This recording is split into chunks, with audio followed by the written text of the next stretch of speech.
Hey guys, welcome back to my channel. I hope you're all doing really well today. So I have recently started to collect quite a lot of scrap fabric from the recent projects I've been doing. So I thought today I would do another episode of scrap fabric projects. I did a video like this recently and you guys seem to really enjoy it. So I thought I would make this into a little bit of a series where whenever I've collected enough scrap fabric, I will just put together a few different projects to share with you guys.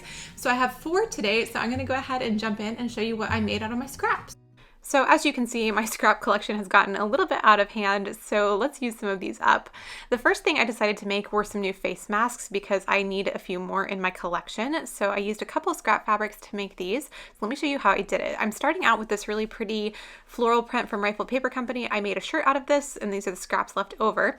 And I'm going to cut out 2 pieces from this template that I made, and I'll have a free download for this on my website in case you guys would like to use the same one. I just drew this out to fit my face, so it should fit an adult face pretty easily. And then I'm also going to cut 2 of the pieces out of the lining as well. I'm not going to make this mask with a filter, but you definitely could if you wanted to. Once those pieces are cut out, I'll place both of them with the right sides together and sew along the center curve with a 1/4 inch seam allowance.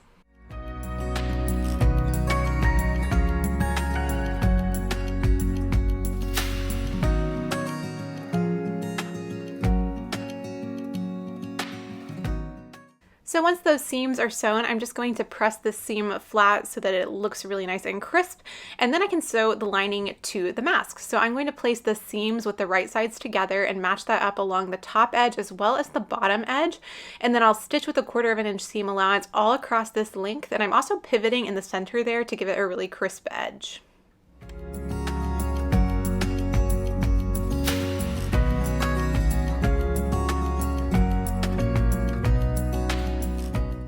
So now I can turn the mask right side out, and I'm going to go ahead and give this a really good press just to make sure all of those edges are laying really nicely. And then once my mask is pressed, I'm going to add a wire for the nose area. I just like to use twist ties for this because they're a nice short length. So I'm just putting that into the center of the mask here, and then I'll pin on either side to mark where the twist tie is sitting.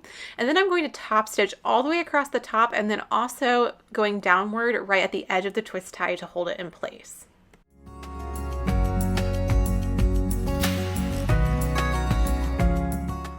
Now I'm going to take the mask over to my serger and just finish off these short edges on either side.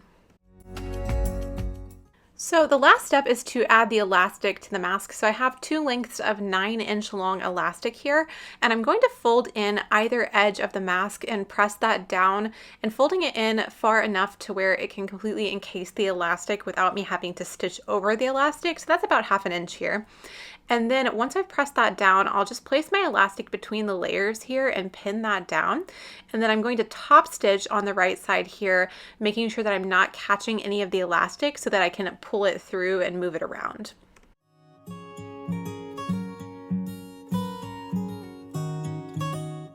Now I'm just going to overlay the elastic on itself and use zigzag stitches to secure this together. Then I can just pull my elastic through to hide that edge. Here's how the masks turned out. I think they're so cute. I made one in gingham and one in floral, so I'm really looking forward to wearing these. They both have the same pink lining, and I love the fit of this style.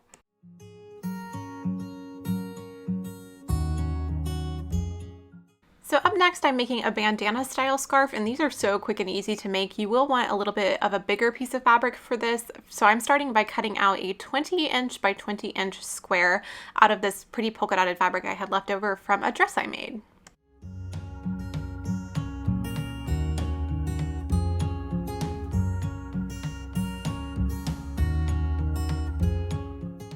So once I've cut out my square, I'm going to go ahead and press up my hem on all 4 sides of the square. So I'm starting by pressing it up about a 1/4 inch and using my iron to really press it down and keep it in place.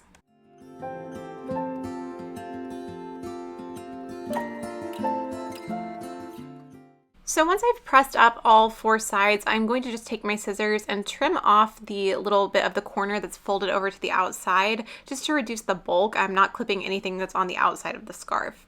Now I'm going to press up the hem one more time to create a double hem, and here at the corners, I'm trimming the underside and then folding over the outer side of the corner just to make everything look really neat and pressing that down.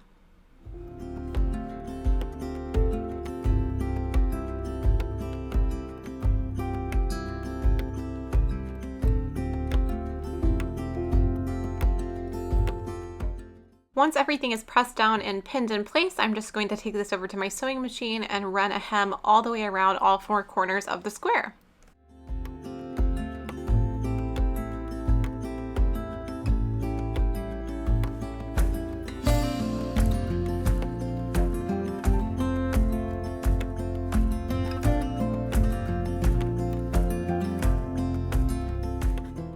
I just gave this scarf a final press after doing the hem and it was all done. I think these are such a quick, easy project to make, and if you like the scarves they have at places like Madewell, this is the same type of style and they're so easy to do yourself, so definitely a really fun DIY.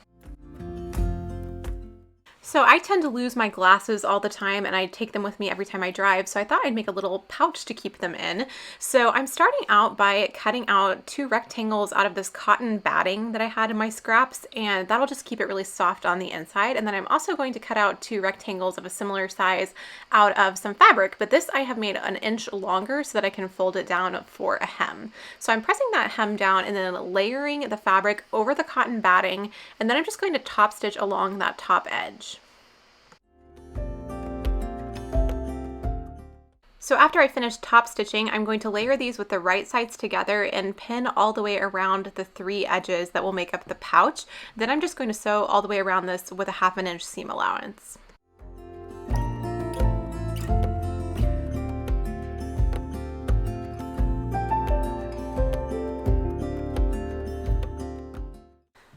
I'm also taking this over to my serger and just finishing off those 3 edges using the serger. Then all that was left to do was to turn the pouch right side out, and I'm using a knitting needle to get those corners really pressed out and nice and neatly, and then I'm just going to give it a quick press with the iron, and this pouch was all done. I love the way the final pouch turned out. I think this will be the perfect way to keep up with my glasses, and I love that the cotton inside is really soft and will keep them from getting scratched. And then this last project is this little bow hair tie. I saw one of these on the Madewell website for $18 and thought we could definitely do much better. So I'm starting by cutting out a long rectangle of fabric. This is 24 by 4 inches. And then I'm going to trim off the ends to have this pointed shape. Then I'm going to pin it with the right sides together all the way across and stitch, leaving a gap in the middle, making sure to backstitch really well on either end.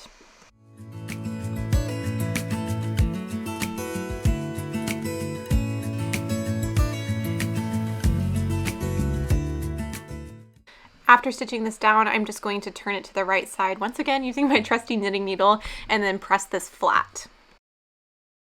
If you wanted to, you could also stitch up the center gap that we left. I just press it to the inside so that you can't see it, and I've never had any issues with it. So now all I'm doing is tying this onto an elastic hair tie and just tying a cute little bow. So super easy to do, and definitely a really fast and fun way to use up some scrap fabric. I love this toile fabric, and I can't believe how easy this was to do when I think about how much the one from Madewell cost. Alright guys, that is going to be it for this video today. I really hope you enjoyed it, and I hope it gave you some ideas for some different projects you can make to use up some of your scraps. It just feels so good to use those little bits of extra fabric, I think. So I hope you guys enjoyed it. Thank you so much for watching. If you do end up making any of these, I would love it if you would tag me over on Instagram so I can see what you make. My username will be up here in case you would like to do that. I love to see what you guys make, so that would be awesome if you wanted to share. And if you are new to my channel, I would love it if you'd go ahead and click the red subscribe button down below so you can be notified when I post new videos in the future. I share a lot of sewing content on my channel, so if that is what you are here for, there is a lot of that already and a lot coming up. So I would love to have you subscribe to my channel if you are interested, but thank you guys so much for watching today, and I will talk to you in my next video. Bye! Something that ain't lost, have we got our lines crossed? We're wasting time on stuff that doesn't really matter, while wishing for something better.